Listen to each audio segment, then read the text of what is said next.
Hi, everybody. This is Jackie here again with the Sexy Politico. This week, I'm here with Vinnie Potestivo. Vinnie, I have a podcast.com. What is your exact job title again? Just I completely left appreciate me. that. I like to say a media advisor. I just help people stand out on media platforms. And this is the reason we're talking with Vinnie here. We're going to be hitting into the 2024 election cycle. People are going to be running for things all over the place, and we have to. And as we know, I hope everybody knows now, your federal candidates aren't the only ones that matter. Your state, your school board, your state reps, your local representatives, those people matter just as much as your federal candidates. And I would like to see some younger people here running. And Vinny here knows a little bit more about creating a brand and helping people bring awareness to themselves. Vinny, can you tell my audience a little bit more about yourself as well? Yeah, I appreciate that, by the way. And it's funny to have this conversation. There was a point in, I think, 2001 where I started a firm called the Black Horse, the Dark Horse.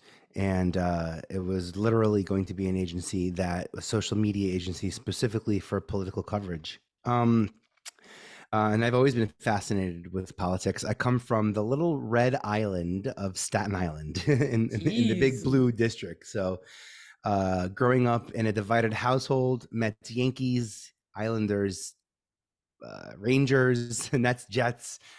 Trust me, if there was two options, I was confronted with needing to pick one.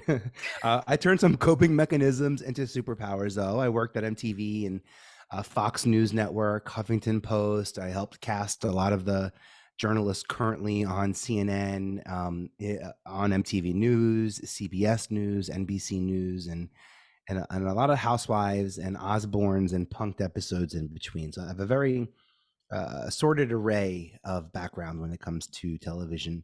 But I got my start on Fox News on a show called Hannity and Colmes. Uh, Jeez.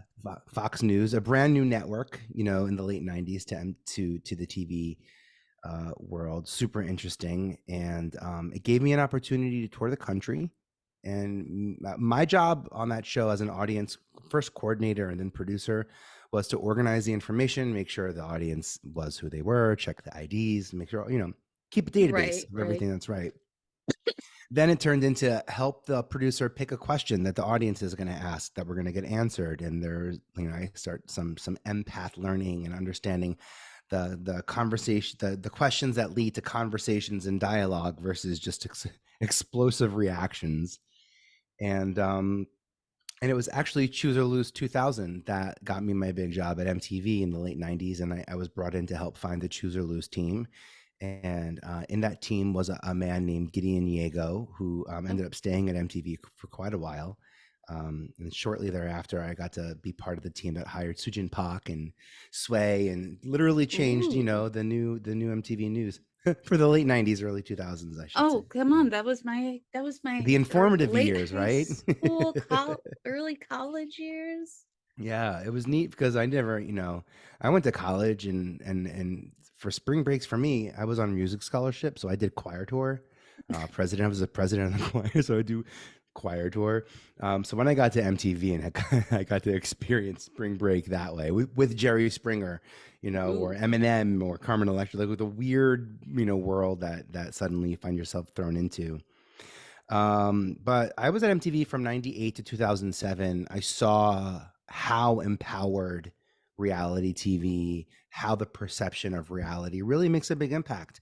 I saw it very first hand, very closely with the Osbournes and with Ashton Kutcher, Jessica Simpson, and Nick Lachey and Nick Cannon, and it can go on and on about the way that I saw how our audiences, how media platforms really can serve as a conduit to fuel the fire, to change, to stop momentum, to change momentum, and to incrementally make a difference. I felt called to find places where I can make a difference. So I love working on hard projects that I have to win the audience over. If winning the audience over means a more inclusive conversation and less exclusivity about what we have and a more inclusive approach to the information share, sign me up.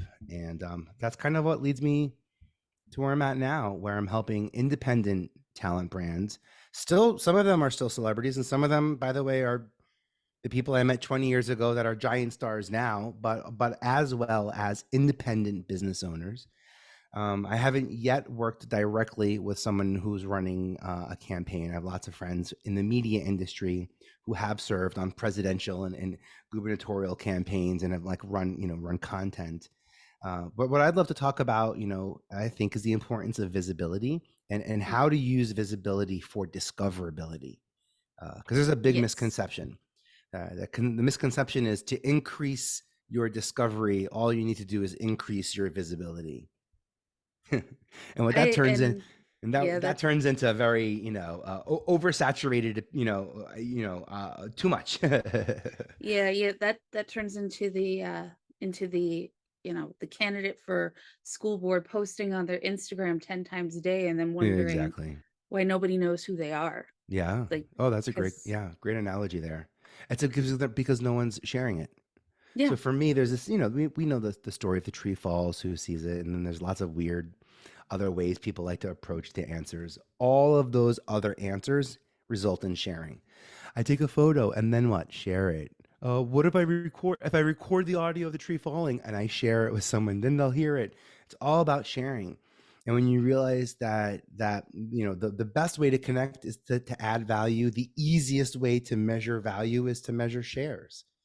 And for me, if there's one metric I could look at in success of how to creatively communicate or destructively communicate, we can, both yeah, sides of yeah, the yeah, of the yeah, yeah. conversation on it's all about the share. It's all about gross mass sharing.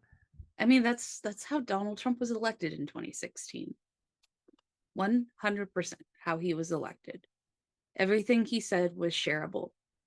And it either made you angry or you agreed with him, and both people shared what he said. Right. And he's kind of well known for saying that, right? Like on Twitter, he would say, I'm not going to go to the press. I don't need to go to the press. I can say it the way I want to say it, and everyone's going to talk about it. And Yeah. You know, you know what though? There's power in knowing your audience. I gotta say that too. So when you know your Hmm. audience and you know what they want to share, like I would love for people to share uplifting, inspiring conversations about winning awards, but like no one shares that. We kind of We're afraid to poo-poo other share that people's though, success. Yeah, as of course. we're afraid to share our There's own risk. successes. Yeah. We really are, because we think we're bragging. And sometimes somebody has to brag for you. It isn't going to be you. Who is it This, going to be? by the way, this is why I passionately teach people how to win awards. Last year, I won my first Emmy, and it's 25 years after being in TV. Thank you very much. And I won it for a great project called Red Flags. It's a documentary about a woman coming out of rehab and the 90 days after rehab, I where feel like everybody focuses on the beginning of the journey and intervention into rehab as if that's where the happy ending, it's happily magic. ever happen. Yeah, right. And it makes it even more rewarding. But when I realized I didn't have an Emmy because I'd never applied for one, qualified for one, or like put my name in the hat for it, when I realized that all I needed to take was action, because I'd built a career of access to find the right project to be able to get that Emmy. And awards, by the way, I'm talking about a creative award. So we know Emmys, Oscars, Tonys, businesses, small businesses, sales, local. There's local awards. There are social awards, Bachelor of the Year, Bachelorette of. There are Hmm. social construct awards, business construct awards. Awards are awards are one of the things that separate us and them. The celebrity, the idea of like the people who are celebrated versus exactly what you say, like the people who I might not feel like I'm worthy of celebrating, even though I didn't win the award for my actions. I won Yeah. the award because the project was good, the topic was great, the people involved in it were great, and my thank you speech, I didn't even think myself.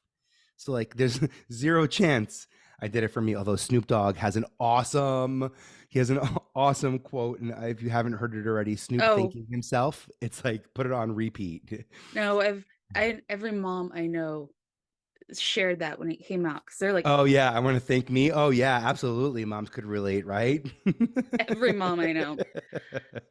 So let's talk about, you take a let's take a 40-year-old person who social media, like it that everybody has social media, then they follow their family, they follow their friends, they follow random celebrities that they support, and they've decided that they're going to run for some sort of public office Mhm. in their community.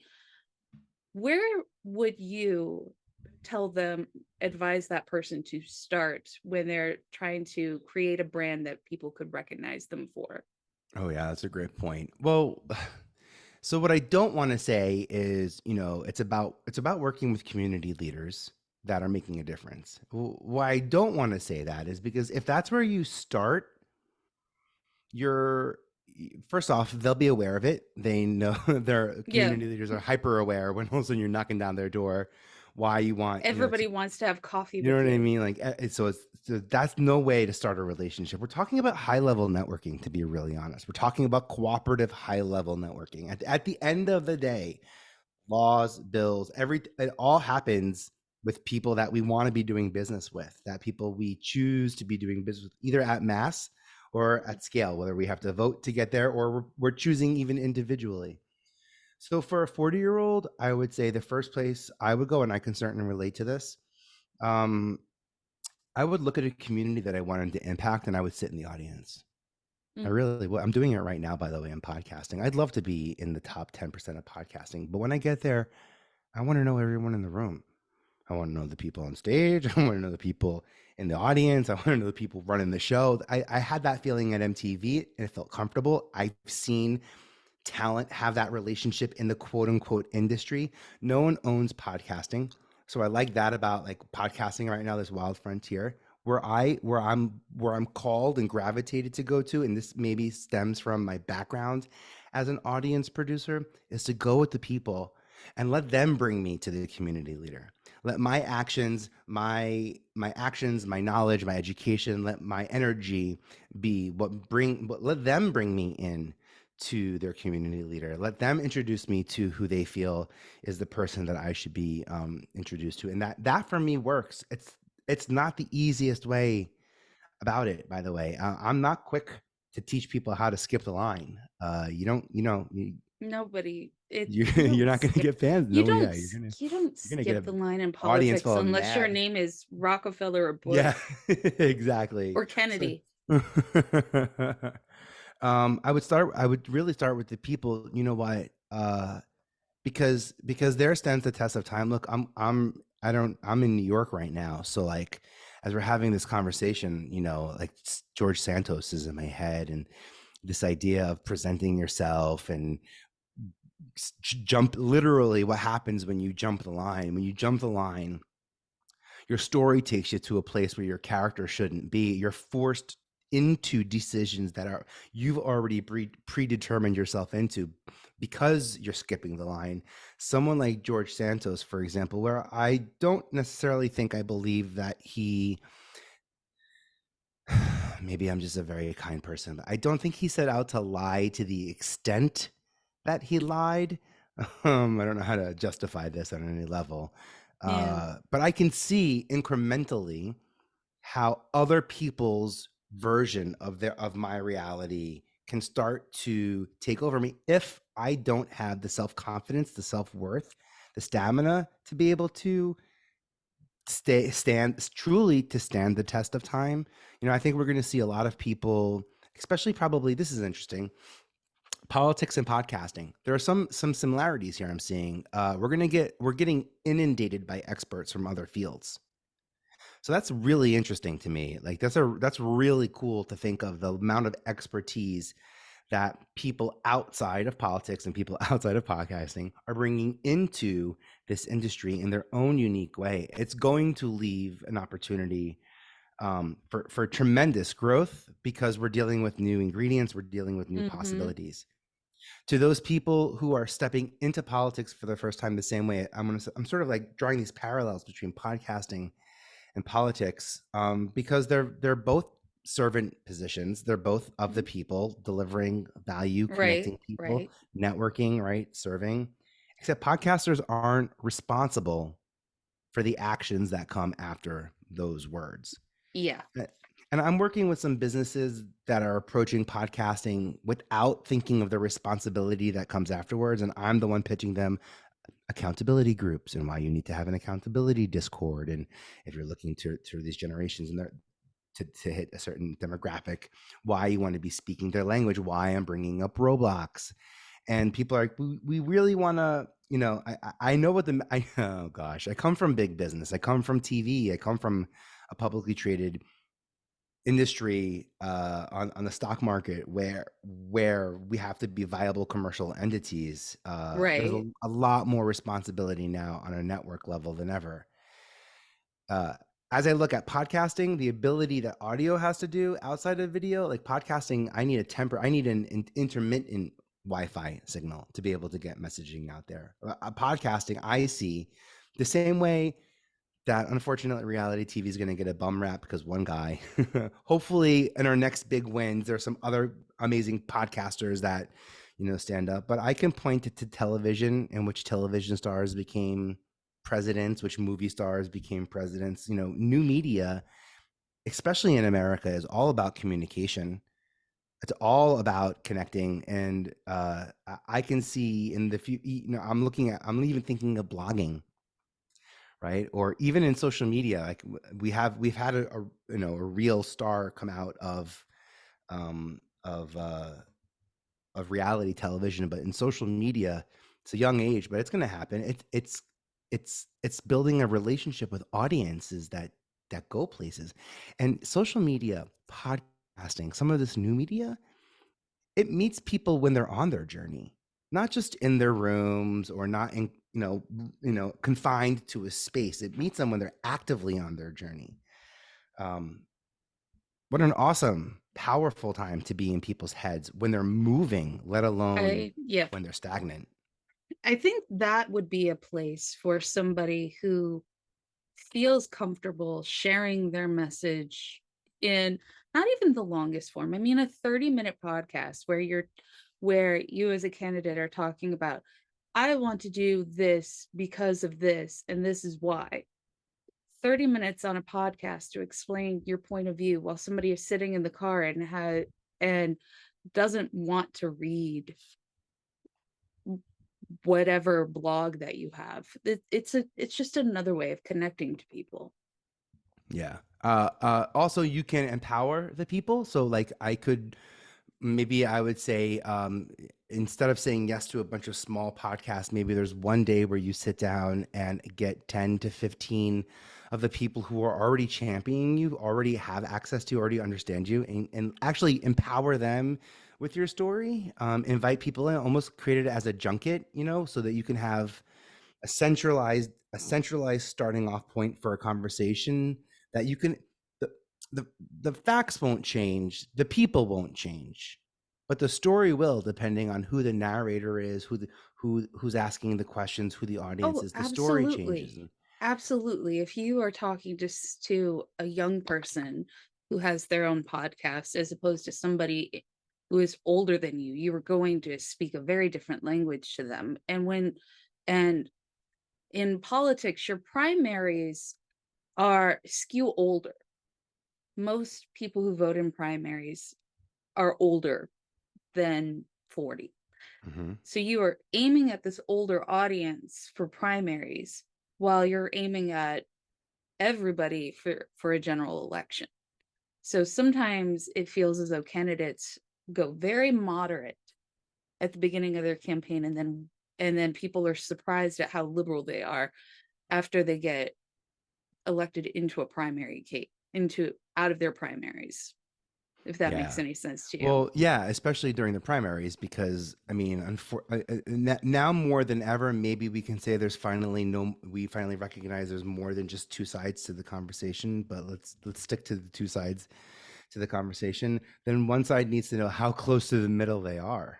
It's a dangerous game, to be blunt. I think that's kind of, and you don't know how close to the middle you are until the other side has a clear leader and their positioning. Um, uh, yeah. uh, I Yeah, didn't end up moving forward with this. Everything we're talking about here is all the reason I didn't end up moving forward. And I, you know, part of the idea why I wanted to have this agency that would, I was lucky to work with Rob Lowe on a project that brought me to DC, and I got to scout DC, and we recorded this really cool project for E. Unfortunately, that never went anywhere, which was really right. about like the next wave of young politicals, especially in press and journalism. And you saw the gaping hole between action and content, and it drove me crazy. Social media is where we like to go to have conversations, as if conversations are movement. Unfortunately, sometimes they are, and most of the times, they're not. But podcasts are there's low entry. Let me say it this way: podcasts are an amazing medium for people to make impact in without underwhelming or overwhelming. Like podcasts as an audio format versus a video or social media or Yeah, something. video feels overwhelming to just as as somebody who I've had a blog since '09, and I've seen the incremental increase in social media usage and needing to have social media presence. And then all of a sudden Instagram's like reels everywhere. Yeah. And I'm I like maybe 10 years ago I would have felt more confident in myself to do reels and things like that. And I could see somebody in their 40s who has never made a reel in their life be like, do I need to dance? Am I a monkey? Am I their puppet? Yeah, the social media, it's so weird that they ended up being called social media, but the marketing media platforms that make us socialize. That's really what it should be thought of as. It really, I mean, and if you go into it that way, then it's fine, and it's serving its purpose. But it's fake social, and that's the part that makes it hard. Part of being social is being accepted, and you kind of, it's hard to not be accepted. Mhm. It truly, I get it. It truly, really is. Again, I think another reason why I like where podcasting is, like, no one owns the podcasting industry.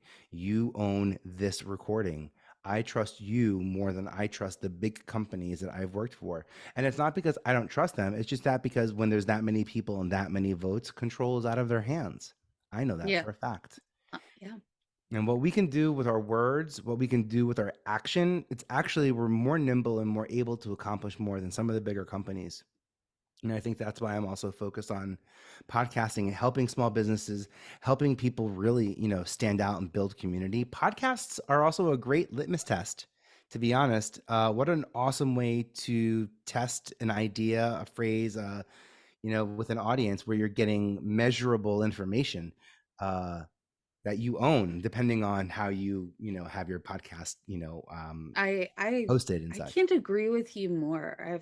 I took a very long break with my podcast, and coming back and just seeing which episodes are getting traction, which episodes are not gaining traction after coming back.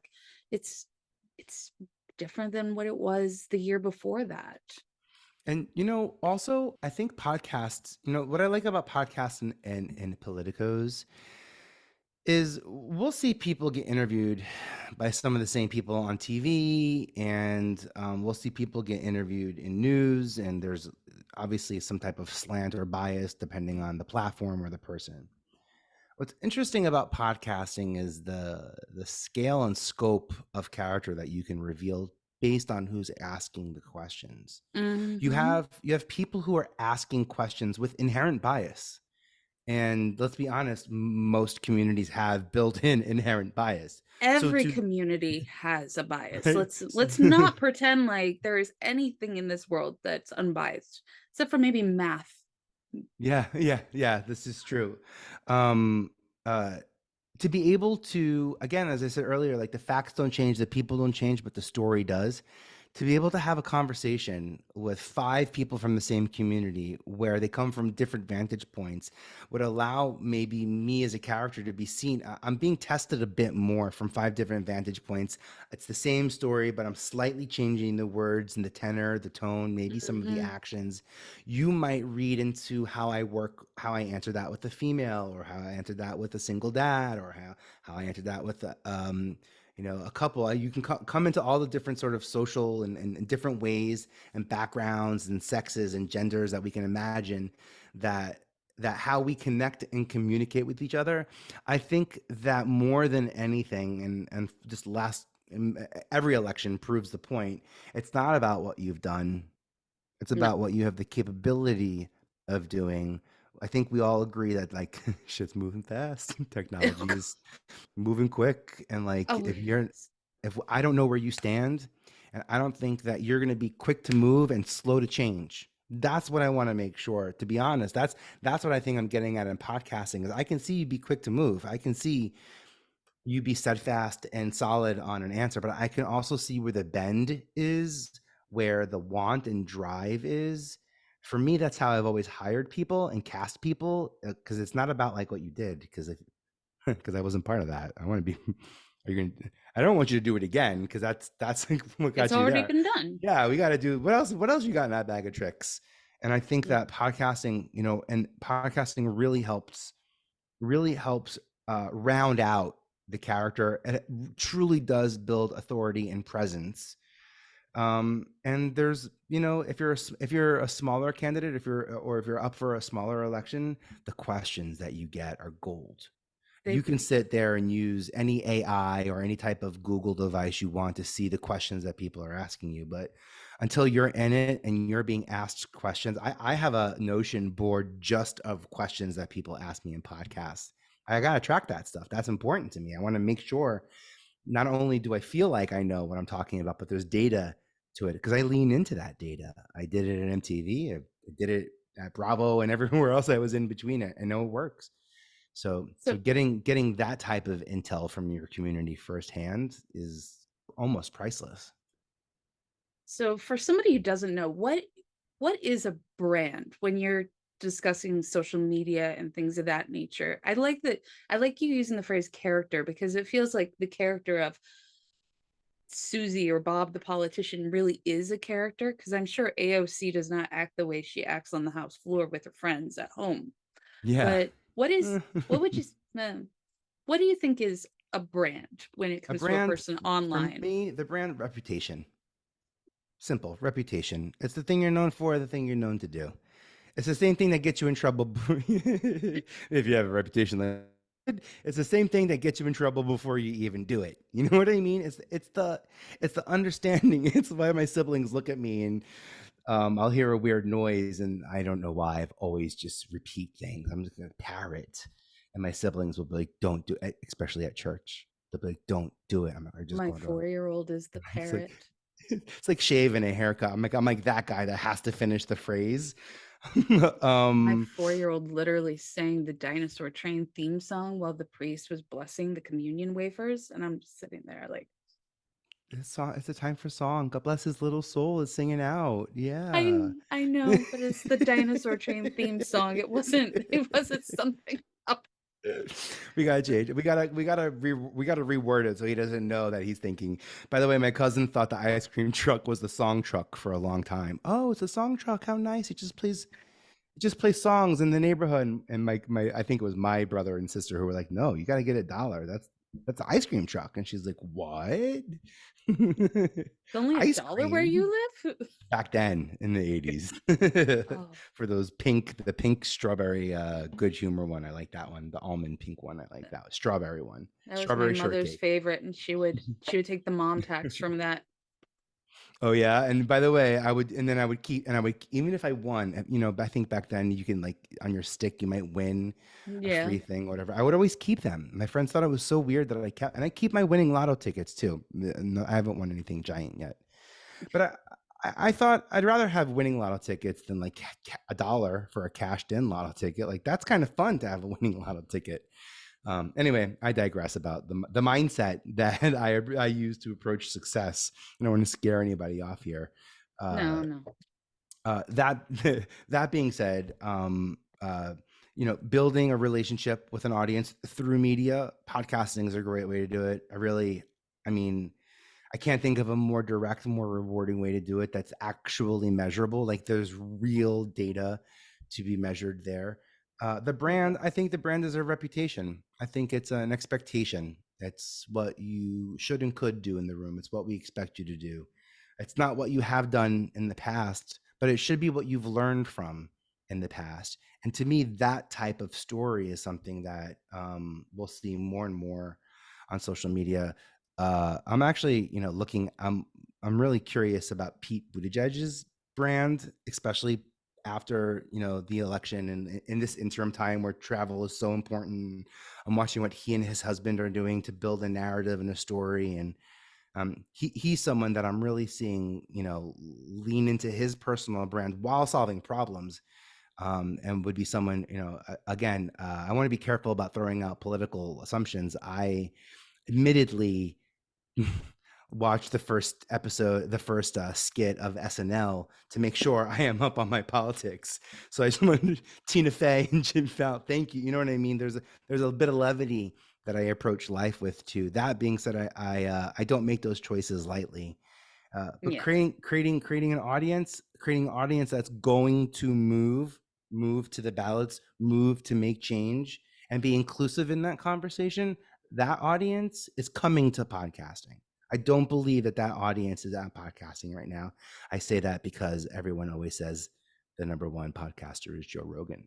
So I'm like, the audience is expanding, and the more inclusive creators we can get behind the mic, and not only behind the mic but that own the actual content as well. I know there are lots of companies that are happy to hire people, um, Yeah. marginalized voices. I can go down a list of people that are called on to bring diversity to other platforms as opposed to creating our own. And that's what I really want to help, and that's what I see podcasting doing for 100% for a fact, is helping these people build the the neuron, like the neurocenter of their media platform. Podcasting connects to books and speaking tours and documentaries and other opportunities of action. um, I couldn't agree with you more. And I think that as we move closer to 2024 into the primary season, I wouldn't be surprised if we saw here Debbie Stabenow, who is the longtime senator from the state of Michigan, has decided to retire. And I wouldn't be surprised if the youngest you can be to be a senator is 27. I could see a 30, 35-year-old person who is like, has their podcast, who is using that to say, this is what I'll do different. This is what I believe, XYZ, and use that as a way to share their point of view and their story I just to, got goosebumps on what you said there. I and agree. By the way, I yeah. also think you want to know a big strategy for podcasts and politics. Hmm. It's going to be in the ad space. It's going to be, I mean, like right now, I see Bravo make one season of Housewives, which is 24 episodes. That's 1 hour. So that's 24 hours of content.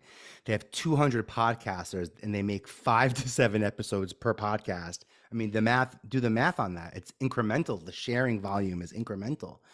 You ask me, how would I scale a business? How would I scale the presence of someone stepping into politics now? I would put them right in the middle of an audience of the people who need to make content. I'd let them feed into that content. I'd make sure those people have bits of their story. And then when it's time to run the campaigns, there's ad space in those Yes, stories, there is. and There is.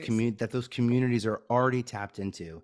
Last year, every election prior to now, a big focus on Facebook and social media YouTube ads. ads and YouTube ads. I think that YouTube ads. podcast ads are going to be, Yeah. especially for our primaries and generals coming up, especially this general coming up. Are you kidding? The congressional Podcasting is going to campaign be. I worked on, the candidate who actually won just ran YouTube ads for Yeah, the 2 weeks before the election, and yeah, everybody knew his name before, and he he won by 30 points. yeah.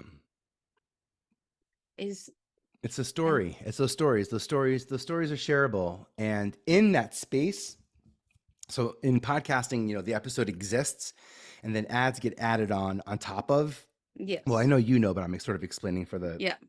for the purpose of this episode. I really think that's actually, and it's measurable. The IAB, like there are actual metrics to these ads, to these.